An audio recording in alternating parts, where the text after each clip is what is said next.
So what is up guys, it's Torres Vlogs back at it again with another video. So for today's video is tuturuan ko yan ng mga basic editing skills for your mobile phone. So ito is for beginners pa lang naman kasi part 1 pa lang naman ito. So kung makikita nyo dyan sa title, andyan yung time natin na gagawin. So sa mga alam na to, better to skip and abangan nyo lang yung next episode nito or next part nito, which is sa part 2, yung mga pang medyo advanced na medium ganon. So, itong mga is, ang top 3 na pag-usapan natin dito or ituturo ko sa inyo is ang trimming, volume, transitions.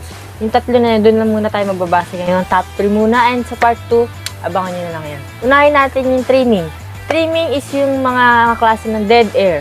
Yung mga pagkakat mo ng mga videos mo. So, sa pagkakat na yun, kailangan mabusisi ka. Kasi, ang dead air, yung mga may spasyo sa salita mo. Kunyari ganito. Nakita ko yung dinosaur doon sa kanto. Ganon. Tatagal ng mga bago masundan na isang word. Dapat, ikakat niyo yun parang ganito. Nakita ko yung dinosaur doon sa may kanto. Diba ganon? Ang pangit. So, pag kinat natin yan yung kalalabasan. Nakita ko yung dinosaur doon sa may kanto. Diba? Mas maganda. Para yung viewers mo, hindi na naghihintay na ganon. Ano ba? Parang ang boring. Boringan sila kasi hindi nakakat yung mga dead air o yung mga seconds na walang salita. Dapat kinakat mo yun.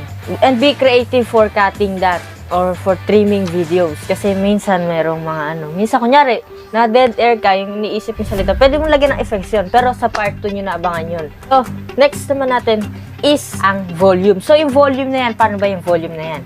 Meron kasing volume ng sound effects, volume ng background music, at volume ng salita nyo mismo. Okay, yung built-in sound lang sinasabi nyo ngayon.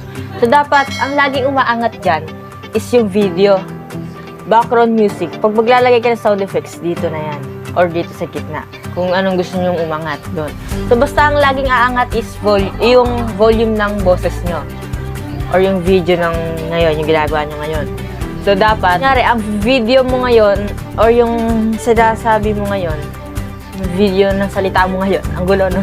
100% yung volume. Tapos, yung background music mo, 40%, 30%, or 50%. Depende kasi sa lakas ng music din yan eh. Minsan may mahinang music kahit naka 100% na. Basta, sakto lang yung background music nyo sa ilalim. Okay? Para hindi siya Bakit kasi pag sobrang lakas ng background music, di na naririnig yung boses nyo. Parang ganito. Nagsasalita ako pero lakas ng music ko. Pero pag binabahan ko yan, dinig nyo, sakto lang, bagay lang, parang cool, yan, amazing yan, gano'n. Yan yung mga basic na Pag magsa-sound effects naman kayo, gano'n lang din, kalahati. Medyo pag nilakasan nyo kasi parang nakakabingi, lalo na sa mga naka-earphone. Alam nyo yan. Yun, basta laging ibabaw yung boses nyo, background music, sound effects. Basta layer lang yun. Basta kayo mag-a-adjust ng volume na yun. So, next naman natin is yung mga transitions. Yung mga transitions na yan is madadali lang yan eh. Parang kunyari, pag lalo na sa mag-vlog ka sa labas, gano'n. So, kadalasan ginagawa ng mga YouTuber or mga vloggers dyan. So, kita-kits lang tayo. Mamaya, pag nasa labas na tayo. Tatakpan ng gano'n. So, pwede naman din yun. And marami pa klase ng transition eh. Shake, gaganyan mo yung yung cellphone nyo. Tapos magko-continue ulit kayo sa lugar na yun. Gaganunin nyo. Tapos, yun lang. Continue lang yung ganun. Tapos, nandito na tayo. Ganun lang yun. So, ganun lang din. Tatakpan mo yun. Pag ganun mo, yun. Nandito ka na sa ibang face. Iba-block mo yung may maraming motion blur. Motion blur yun yung dilim. Ayan o. Pag natakpan na lahat, cut na din. Tapos, susunod na clip na yung nasa labas ka na. Pag malapit na siyang gumanon, i-cut nyo na. Iksi lang itong vlog na to.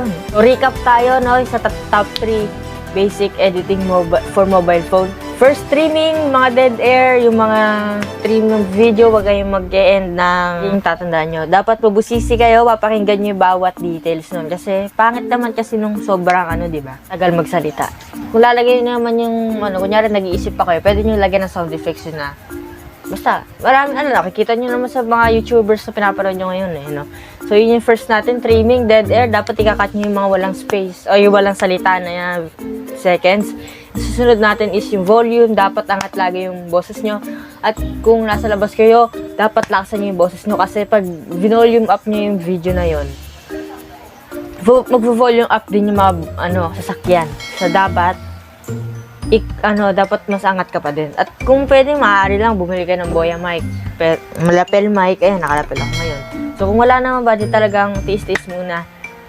At dapat taasan yung boses nyo. Kasi pag volume up nyo yung video na yon, volume up din yung mga sounds na nasa paligid mo. Kasi, pag wala kang compact mic na nakaharap talaga sa'yo, hindi nyo makuha kasi surrounding sa cellphone mo Meron dito sa likod, meron dito sa gilid, sa harap.